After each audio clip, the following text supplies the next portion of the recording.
Sunt Paul Olteanu și asculți Mind Architect, un podcast susținut de OTP Bank.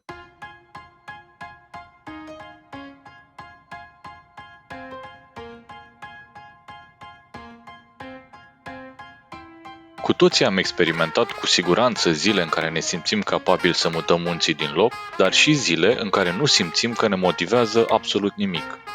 Cum ne gestionăm responsabilitățile la locul de muncă astfel încât să nu ne demotivăm și cum reușim în acest proces să-i ținem motivați și pe cei din jur?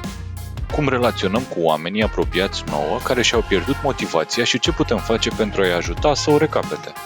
În episodul de astăzi aflăm care sunt factorii principali care ne motivează nu doar pe noi, ci pe toate mamiferele, dar și ce este motivația pentru creierul nostru și cum o particularizăm în funcție de experiența de viață pentru a ne crește nivelul de motivație atât nouă cât și celor din jur.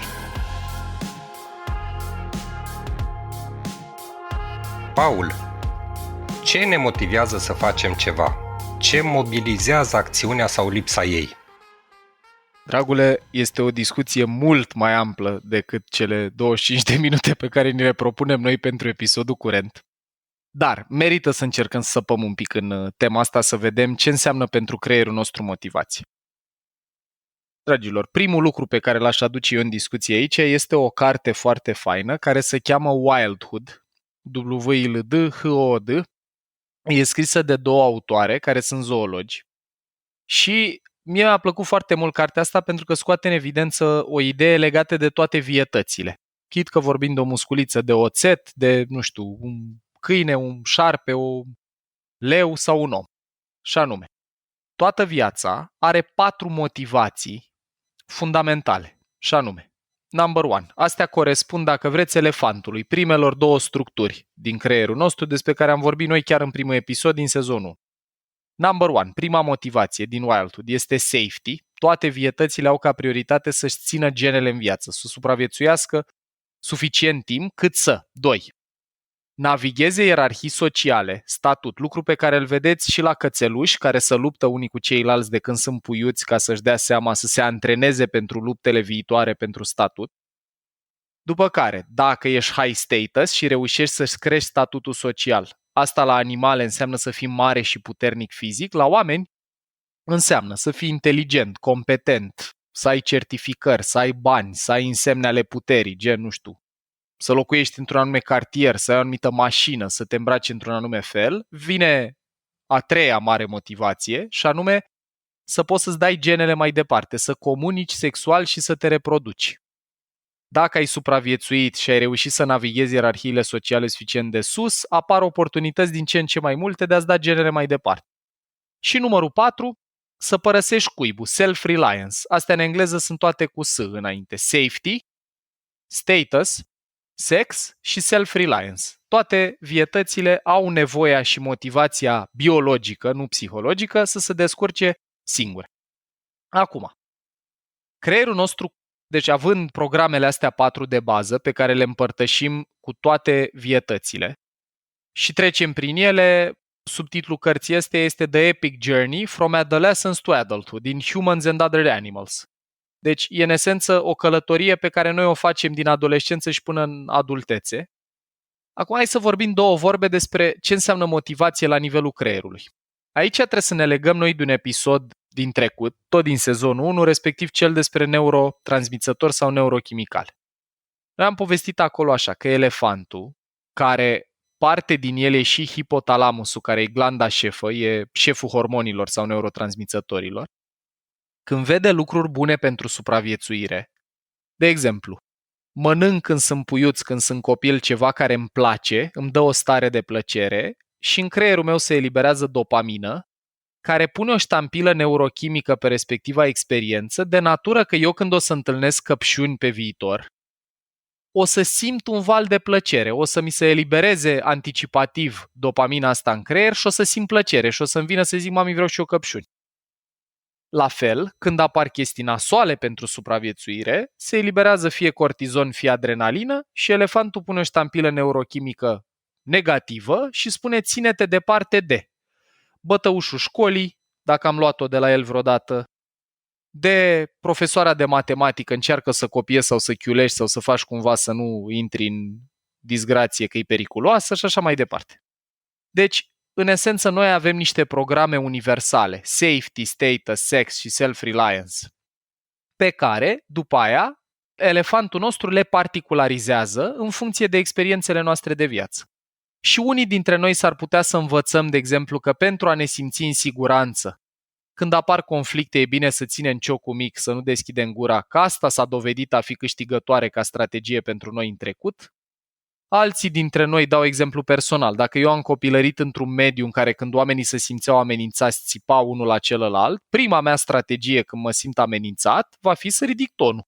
Pentru că asta a învățat elefantul meu prin repetiție și asociere că merge. Acum, cel mai important hormon sau neurotransmițător când vine vorba de motivație, de a simți motivația de a face ceva, e dopamina. Cei mai importanți neurotransmițători când vine vorba de a simți lipsă de motivație în a face ceva, pe lângă lipsa dopaminei, sunt cortizonul și adrenalina. Și e important să ne reamintim asta, dragilor, dacă nu știți multe despre ei, episodul din sezonul 1 despre neurotransmițători e recomandat. Deci, motivația, dragilor, are loc la nivelul elefantului, este un produs al sistemului limbic, ceea ce noi numim o stare de motivație, are niște programe fundamentale pe care le veți vedea în orice acțiune, în speța astea 4, safety, status, sex și self-reliance, și ele au ca strategii în viața adultă lucruri particulare nouă, învățate de elefant prin eliberare de dopamină sau cortizon adrenalină în parcursul vieții. Cam asta ar fi un rezumat simplu. Mă gândeam acum framework-ul ăsta și din punct de vedere al motivației negative și chiar mă gândeam la un exemplu, un pic din viața personală. Așa. Eu și soția ne știm de foarte mulți ani, de pe vremea studenției și la momentul cât ea era studentă, noi fiind sibieni, ea a plecat la Timișoara și poate nu știa atunci ce anume își dorește, ce o motivează, dar știa foarte clar că după ce se termină facultatea nu mai vrea să se întoarcă la mama și la tata. Așa, excelent. Și atunci stau și mă întreb, cum e și asta o motivație dacă știi, poate nu știi ce vrei, dar nu știi ce nu vrei? Știi ce nu vrei? Exact. Păi eu v-aș întoarce întrebarea, guys. Dintre cele 4 lucruri vorbite de noi anterior, statut, sau hai să o luăm invers, siguranță, safety, statut, sex, respectiv self-reliance, să fiu autonom, să mă descurc singur. Care ți se pare că o mobiliza?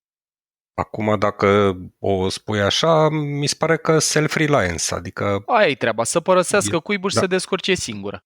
Deci, sistemul limbic, elefantul, căuta independență, căuta potențialul ăsta de a mă descurca singur, de a fi pe picioarele mele. Acum, dragilor, pentru oameni, de exemplu, dacă stai cu părinții după o anumită vârstă, nici statutul nu-i tocmai sus, pentru că putem face experimentul ăsta. Dacă avem 30 de ani și îi spunem unei femei cu care tocmai ieșim în oraș, eu ca bărbat, îi spun unei fete, băi, mie-mi place de tine, aș vrea să vorbim una alta, dar știi, eu stau cu părinții, dacă vrei zi pe la mine.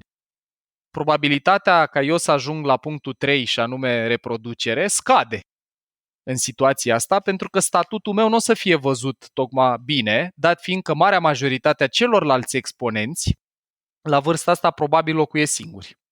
Are sens că tot la astea 4 o să vedeți că ne rezumăm când ne uităm la ce ne mobilizează, de exemplu. Dacă eu trăiesc într-un studio și vreau să-mi iau 2 camere, sunt și niște rațiuni din astea funcționale. De exemplu, am nevoie de mai mult spațiu. Dar spațiul ăla cu ce vreau să-l umplu? Și dacă mă uit că, poate vreau mai multe haine, poate vreau să am spațiu pentru un copil, o să vedeți că să subscriu tot ăstor 4 nevoi foarte, foarte de bază. Dacă știam asta la 20 de ani, Paul, glumesc, mă rog. Acum, sigur, e logic și e evident și din alte motive, poate nu numai din motivul că transmiți un anumit mesaj, dar nu, că stai cu părinții și alte lucruri sunt mai dificile, ca să zic așa. Da. Dar are sens, are foarte mult sens ce spui tu. Eu empatizez, de exemplu, foarte tare. Eu când am primit mașină, am avut noroc, tata când am împlinit 18 ani și a cumpărat el o altă mașină și mi-a făcut cadou CLO-ului. Și m-am simțit foarte norocos ca la 18 ani să primesc mașina asta.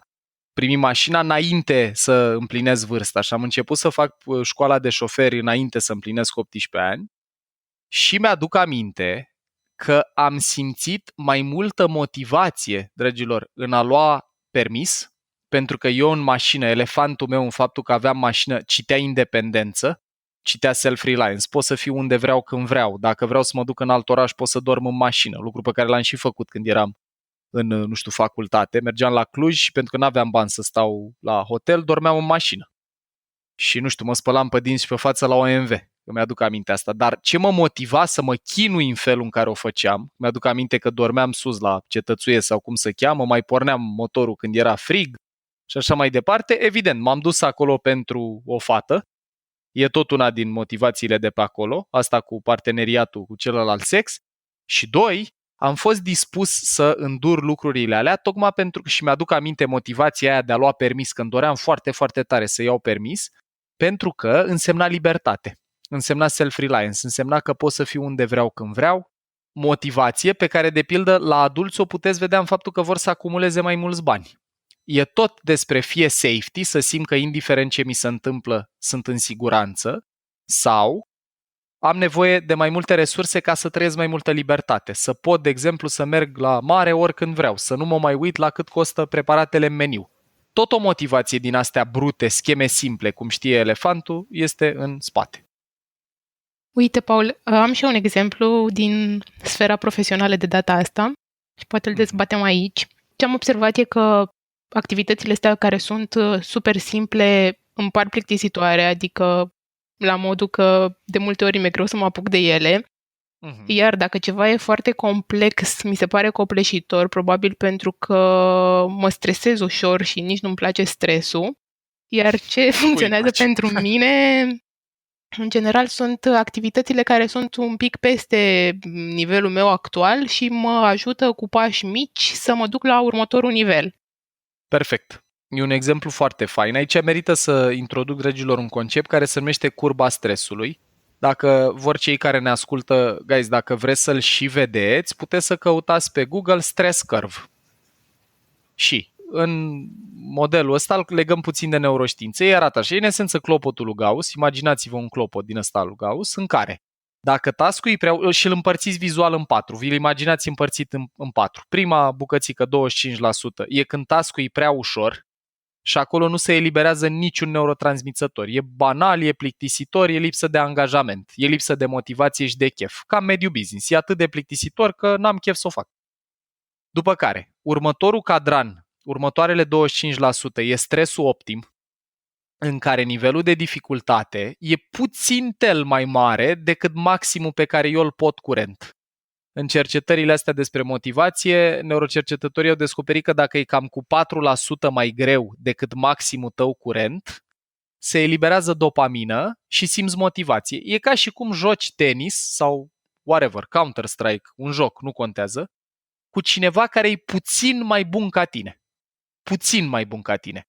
Dacă e mult mai bun ca tine, intrăm în cadranul 3, unde nu se mai eliberează dopamină, nu mai apare motivație, se eliberează cortizon.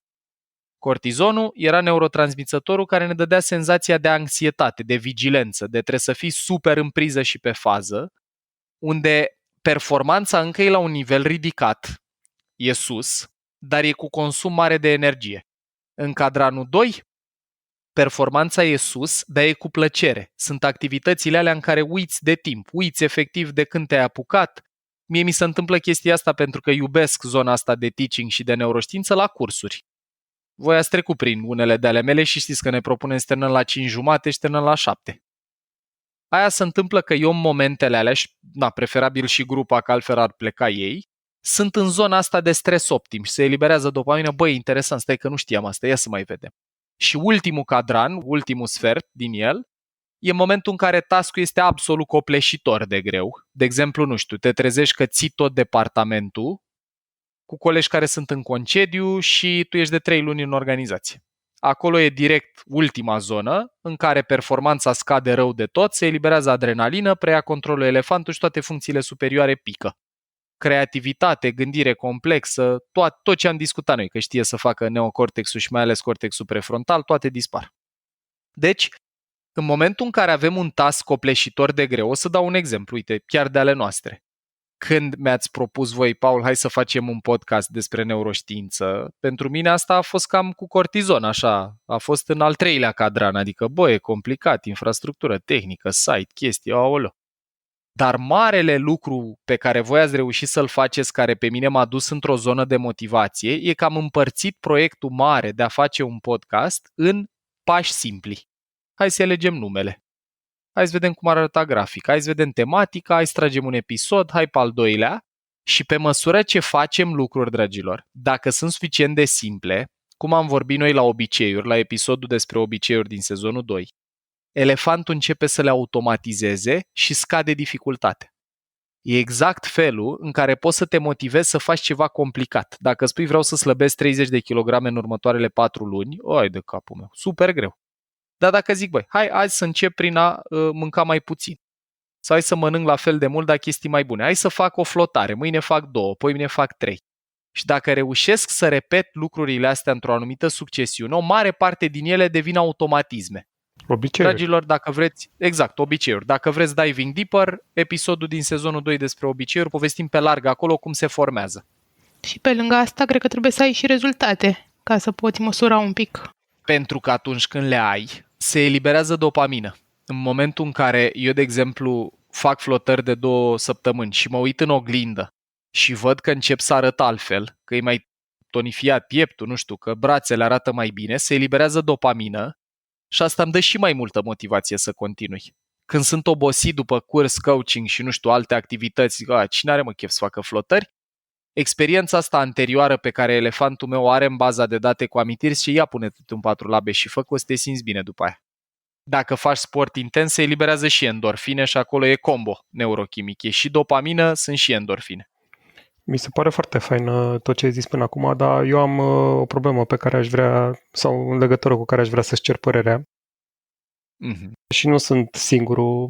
Eu sunt la vârsta la care nici eu nu mai sunt foarte tânăr, deși așa ca spirit îmi place să cred că sunt, dar am părinți Și în ceasul vârstă. așa zice. Ceasul așa. Și la fitness 25 de ani. Mai jos. Sau 20 mai jos. cât erai? 20. Mai jos, la 20. Super. Eu sunt la 40 ceva. Benjamin Button, eu cu Tudor suntem invers. El alergă, sau cum zic, eu alerg și el întinerește. Da. Așa. Dar, ce vreau să zic e că, pentru oamenii care au părinți în vârstă, și pentru mine asta e o problemă concretă și reală. Motivația oamenilor în vârstă scade, adică dacă stau de vorbă cu mama sau cu mama Roxanei, ăsta e un light motiv, știi, pentru noi e end of the road, e sfârșitul de drum, ce mai urmează, nu mai urmează nimic bun, nu urmează decât suferință și întrebarea mea e cum facem să-i ajutăm pe oamenii mai în vârstă să-și găsească motivația sau să-și găsească o nouă motivație sau ce se întâmplă cu motivația pe măsură ce înaintezi în vârstă. Că până și eu simt chestia asta, știi, că înainte aveam drive mai puternic pentru lucrurile noi, pentru schimbări, pentru acum e din ce în ce mai greu. Ce se întâmplă în creierul nostru? Îmi place foarte mult tema și eu rezonez cu ea. Se întâmplă 2 lucruri. Unul e că în cazul oamenilor cu multă experiență de viață, care nu înseamnă neapărat o vârstă biologică, la unii poate să fie mai devreme, la alții mai târziu, dar când trăiești multe experiențe de viață, elefantul tău a învățat deja niște strategii cu care știe să satisfacă cei 4 S. Siguranță, safety, statutul, reproducere, sex și self-reliance. Și atunci, dacă eu, de exemplu, mă simt în siguranță în căsuța mea și tu îmi propui, nu știu, hai să mergem să vizităm altă țară pentru creierul tău, în care tu, nu știu, ai trăit într-o perioadă în care puteai călători, ai văzut mai multe țări, ai testat mai multe alimente, ai văzut peisaje frumoase și s-a eliberat multă dopamină, s-au făcut multe asocieri pozitive cu călătoritul, tu, fiu tânăr, ai combustibil să faci asta, ai de ce. Elefantul tău asociază călătoritul cu multă plăcere. Dar la mine, care toată viața, de exemplu, pentru mine călătoritul a fost să mă plimb prin România sau prin zonă, când îmi propui să mergem în Grecia, că tot e la motivul verii când tragem noi asta, s-ar putea să opun rezistență pentru că mie nu-mi dă nimic în plus pe alea 4 priorități de care vorbeam. Deci asta e numărul 1. Că elefantul oamenilor cu experiență de viață are deja strategii preexistente pentru a satisface acele lucruri. Când suntem mai tineri, le învață și atunci e multă motivație în jurul a orice poate să-ți dea mai multă siguranță, self-reliance, sex, respectiv statut. Al doilea lucru e că e și o componentă de credințe, mai ales în cultura românească. La noi e perspectiva asta că, de la un punct încolo nu mai e despre tine, în viață trebuie să plantezi un copac, să faci o casă, un copil, le-ai făcut pe astea, ai terminat. Dacă, de exemplu, e un părinte care are growth mindset, apropo de episodul nostru despre asta tot din sezonul 2, s-ar putea ca mod natural să vrea tot timpul să învețe ceva sau să crească. Mă uit, de exemplu, la bunica mea, care în momentul în care a terminat cu cariera, ea a fost învățătoare și a păstrat obiceiul să citească. Pentru că ei îi place să cunoască lucruri noi. Eu dacă vreau să o motivez, și acum vin la întrebarea pe care ai pus-o tu, Tudor. Dacă vreau să cresc nivelul de motivație al cuiva care nu-l are în mod natural, deci pentru care status quo e ok, e suficient de motivant să continuăm să facem ce am făcut până acum. Ce pot să fac când propun ceva e să leg propunerea mea de ceva de care omului eluia îi pasă deja. Dau un exemplu concret. Dacă eu, de exemplu, bunicii mele, când îmi povestește ce a citit, îi spun foarte tare, bunica, mi se pare super interesant. Și unde ai citit despre asta? Și ce altceva îți mai aduce aminte de acolo? În creierul bunicii se eliberează și dopamină și serotonină, mai ales dacă zic asta de față, nu știu, cu Alexandra, cu soția care mai merg la bunica, și asociază cititul cu apreciere, care e, iar să leagă de ea 4S, respectiv statut, și o să caute să facă și mai mult din asta. La copii merge fix la fel cum merge și la adulți și la oameni în vârstă. Dar, dragilor, regula când vrem să motivăm pe cineva sau când vrem să creștem probabilitatea ca cineva să-și găsească motivația să facă ceva, este să legăm lucru pe care îl propunem de ceva de care îi pasă deja. Și aici vreau să dau și eu un exemplu. Eu am făcut volei dintre a 5 ani, între a 12, a 8 ani. Mie mi-a intrat în sânge să fac sport. Simt motivație pentru mișcare fizică. Dar toată viața mea am urât să alerg. Parte pentru că nu mai am cartilagi în genunchi și coloana e bușită după ani de volei de performanță și parte pentru că e un gen de efort care mie îmi produce mult disconfort. Nu mă simt deloc bine când îl practic. Și acum dau un exemplu concret cu cum m-am apucat. De asta îți vedem cum o să meargă să mă țin, dar până acum pare că e bine. Într-o discuție cu Tudor, i-am povestit despre treaba asta, mie îmi place foarte mult și cu măsurătorile. Vedeți că am înclinația asta analitică, să mă uit la date, să înțeleg, să cunosc. Și mi-am luat un ceas care îmi măsoară puls, volum de oxigen și așa mai departe în diferite contexte și am văzut că stau cam prost. Deci datele mi-au arătat că nu stau bine. Eu, cum sunt cu datele, am luat în serios chestia asta. Când am văzut că la 1 kilometru îmi crește pulsul la 163 și că de-abia pot să respir, zic, nu se mai poate. Dar procesul care a fost?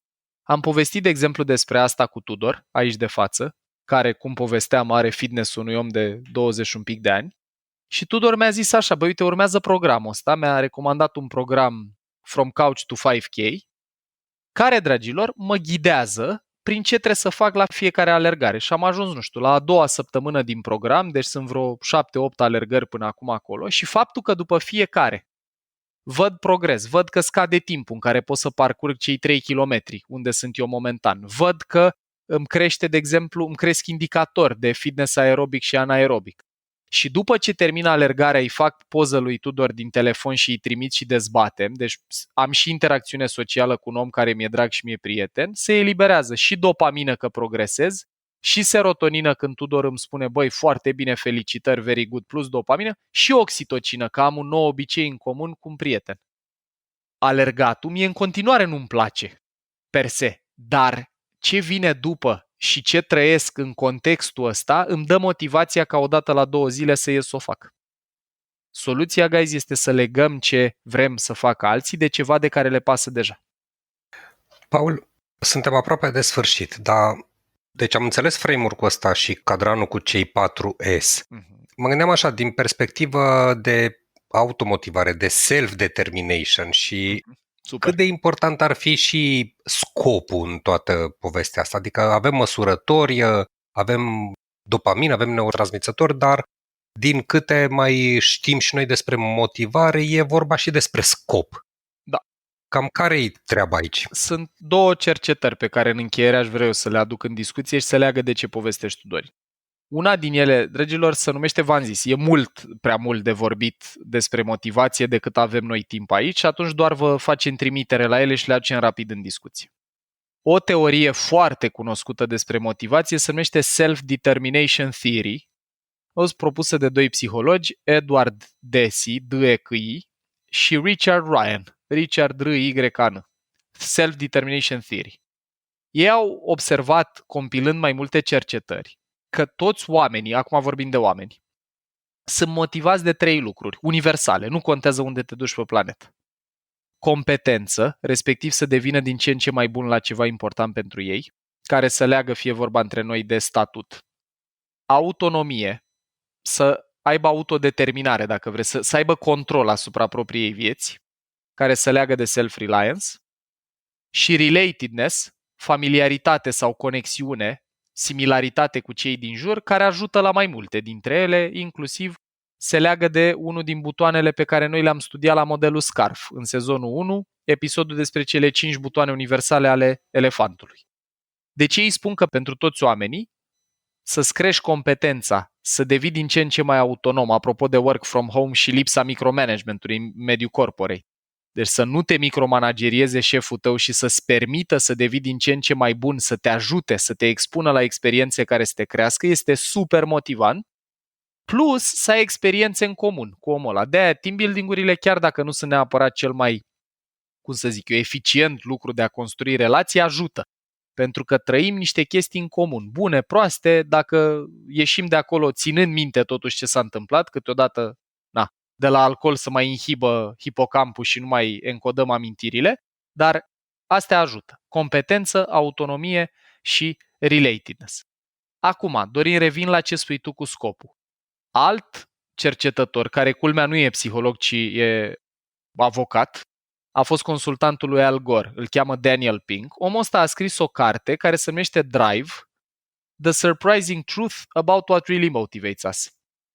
Și Pink în cartea asta are și un discurs la TED. Dacă vreți să-l vedeți, Daniel Pink TED, puteți căuta, guys. În Drive, Daniel Pink spune așa, e foarte similar cu Self-Determination Theory, doar că e modificat un element. Spune că toți oamenii sunt motivați de 3 componente, tot 3. Mastery, măestrie, pe care el o leagă de, adică noi o putem lega de competență, tot așa, să devii din ce în ce mai bun la ceva important pentru tine. Asta e motivație intrinsecă. E ceva ce puteți vedea la copii cu ochiul liber. Un copil, când construiești un om de zăpadă, îl motivează să-l facă din ce în ce mai bun sau un castel de nisip sau când se joacă. Vrea să-ți facă scor din ce în ce mai bun sau castel din ce în ce mai mare, fără să-i dai recompense sau să-l pedepsești dacă nu o face. Pentru că e important pentru el să devină mai bun.